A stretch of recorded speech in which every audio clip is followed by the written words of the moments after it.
I'm Cole Christensen, and this is my formal analysis for Project 1. So the piece of artwork that I chose for my project was The Swing by Honore Fragonard.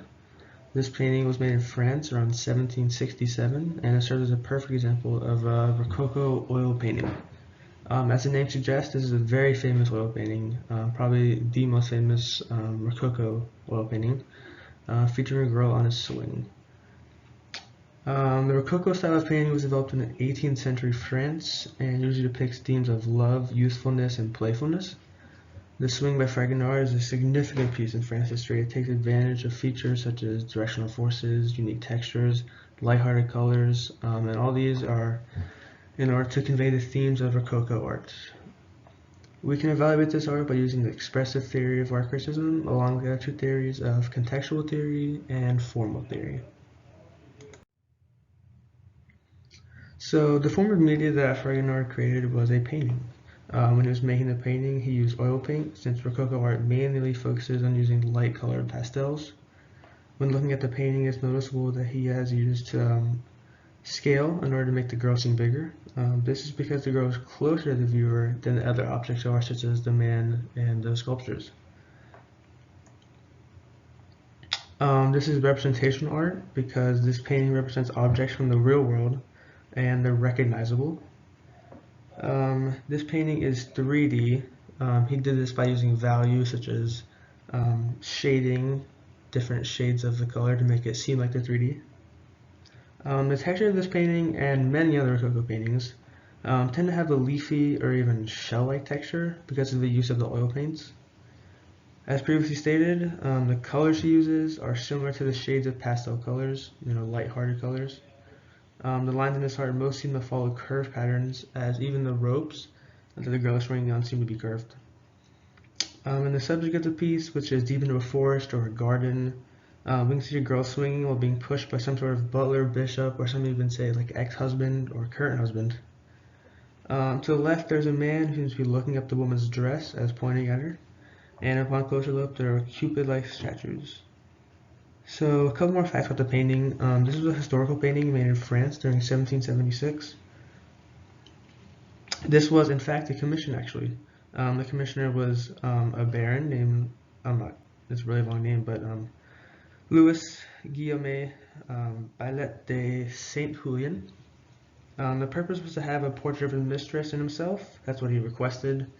And he specifically asked that the mistress to be pushed on a swing and for him to be looking up her dress, which was some dirty requests there. So the principles design and elements design are definitely used heavily throughout this work. Some of the main aspects of the principle design that are visible are directional forces, emphasis, balance, contrast, and repetition. Some of the main elements of design that are visible are texture, color, and shape. Some examples of directional forces are the girl's eyes. They are pointed towards the statue of Cupid. The eyes then redirected down towards the man. And then your attention is actually turned back to the woman since his face and arm pointing towards under her dress. So the first place the eye looks is definitely the woman. This is because of the contrast that she uses between the colors. The orange-yellow dress definitely stands out between the bluish green of the forest. So the emphasis is also drawn out because of the shape and texture of her dress. Her fluffy and flowing dress contrasts from the forest and the man's bland suits. The background is made very interesting because there are lots of actually hidden objects that the eye does not see at first glance. So near the bottom, there's actually a lost rake, and there's even a little puppy in the bottom right corner. So this work is asymmetrical because but the piece still maintains balance even though it's asymmetrical.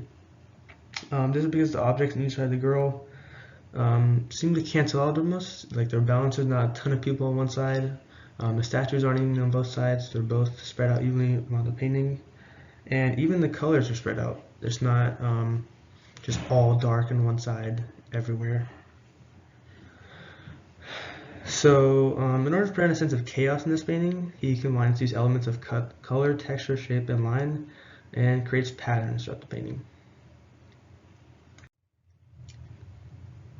So the meaning of this painting is to demonstrate the love of youth and playfulness. It is about erotic affection that can be associated with young love.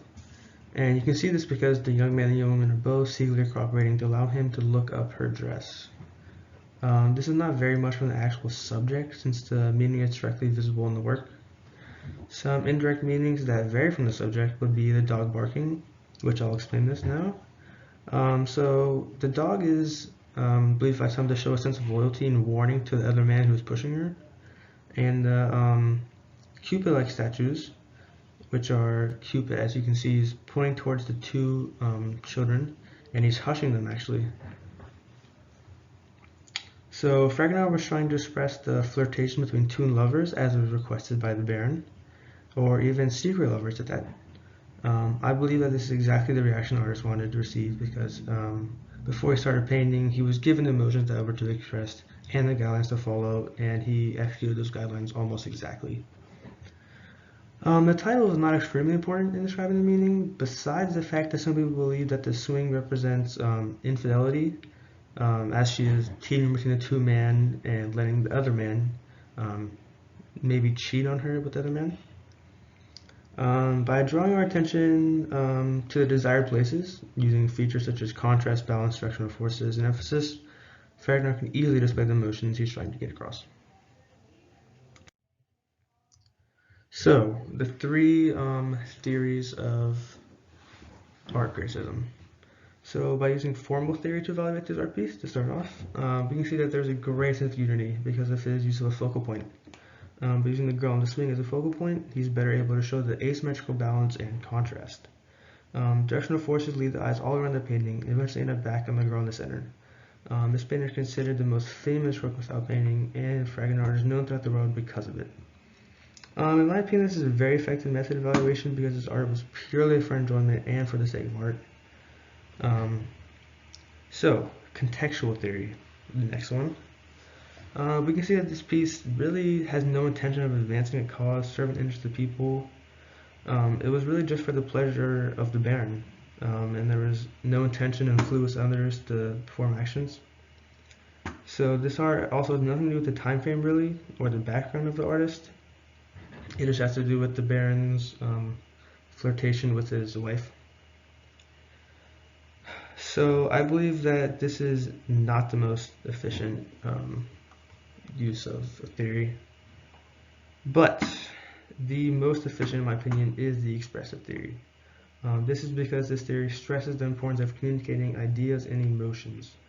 Although the painting was commissioned by someone, Fragonard was still able to make the formal and technical organization of the piece good. By examining the work, it does a great job of bringing out the viewer's emotions using a scene that is almost embarrassing flirty love.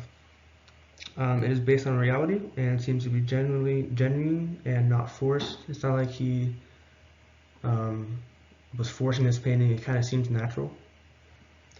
That is why I think this is the most effective way to criticize his work. So, after looking at this painting with more depth and exploring the history behind it, we can conclude that Fragonard was able to use the principles and elements of design in order to better convey its desired meaning. He also used the features of common Rococo art in order to appeal to his time period and better develop the emotions displayed. Through expressive theory of art criticism, we were able to determine that he was very effective in bringing out the viewer's emotions because of the flirty love scene that is visualized. Overall, Fragonard was successful in pleasing his commissioner and spreading themes of love, youth, and playfulness. Thank you. And here is my works cited pages with my 3 credible sources.